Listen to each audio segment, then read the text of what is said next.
महत्वपूर्ण समाचारों पर नजर करिए। जयंती भानुशाली हत्या केस मामले आरोपी छबील पटेलने भारतीय जनता पार्टीमांथी सस्पेन्ड કરવામાં આવ્યા છે। પ્રાથમિક સભ્યપદેથી તેમને સસ્પેન્ડ કરવામાં આવ્યા છે। આપને જણાવી દઈએ કે છબીલ પટેલની મહત્વપૂર્ણ ભૂમિકા રહી હોવાનું અહીં ખુલ્યું છે। જે બાદ ભારતીય જનતા પાર્ટી તરફથી છબીલ પટેલને સસ્પેન્ડ કરવામાં આવ્યા છે। મહત્વની વાત છે કે હજુ પણ છબીલ પટેલ પોલીસ પકડથી દૂર છે, પરંતુ ભારતીય જનતા પાર્ટી તરફથી આ સમગ્ર મામલે કાર્યવાહી શરૂ કરવામાં આવી છે। આરોપી છબીલ પટેલની અહીં સંડોવણી હતી જયંતી ભાનુશાળીની હત્યા કરાવવામાં, અને જે સમગ્ર ભેદ ઉકેલાયા બાદ તેમને પક્ષમાંથી સસ્પેન્ડ કરાવવામાં આવ્યા છે।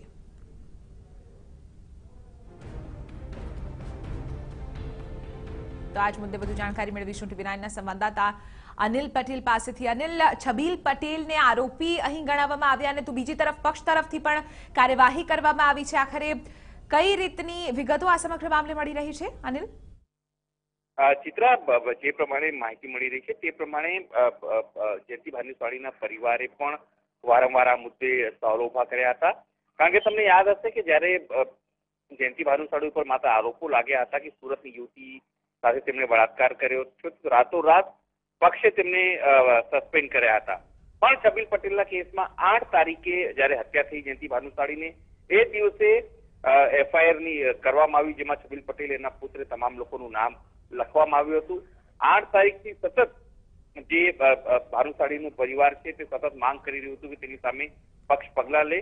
પણ કાલે એટલે લગભગ 17 દિવસ બાદ જ્યારે પોલીસ જે સીટ છે તેને ખુલાસો કર્યો, એના 24 કલાક પછી એટલે કે આજે છબીલ પટેલને સસ્પેન્ડ કરવામાં આવ્યો છે। અને એટલા માટે તમને કીધું એક સવાલ જે પક્ષ છે ભારતીય જનતા પાર્ટી ગુજરાત યુનિટ છે તેની સામે પણ ઉભો થાય છે કે આટલો વિલંબ કેમ? શું અત્યારે પણ તેઓ કોઈ નિર્ણયની રાહ જોતા હતા કે પછી હાઈકમાન્ડ તરફથી સીધી રીતે કોઈ ઇશારો નહોતો આવ્યો છબીલ પટેલને સસ્પેન્ડ કરવા માટે? કારણ કે છબીલ પટેલ કચ્છમાં ખૂબ કદાવર નેતા તરીકે જાણવામાં આવે છે, અને એટલા માટે જ્યારે એમને સસ્પેન્ડ કરવાનો અને પ્રાથમિક સભ્યપદેથી દૂર કરવાની વાત આવી ત્યારે આ નિર્ણય જે છે એ લાંબો લેવામાં આવ્યો છે, અને એટલા માટે હવે સવાલો ઉભા થઈ રહ્યા છે બીજેપી અને બીજેપીના જે સ્થાનિક નેતાઓ છે તેમના ઉપર। ચિત્રા, બિલકુલ આભાર અનિલ સમગ્ર મામલે જાણકારી આપવા બદલ। તો આપને જણાવી દઈએ કે જયંતી ભાનુશાળી હત્યાકાંડમાં અહીં છબીલ પટેલની જે ભૂમિકા સામે આવી હતી તે બાદ પક્ષ તરફથી તેમને મોડે પરંતુ સસ્પેન્ડ કરવામાં આવ્યા છે। મહત્વની વાત છે કે હજુ પણ છબીલ પટેલ પોલીસ પકડથી દૂર છે।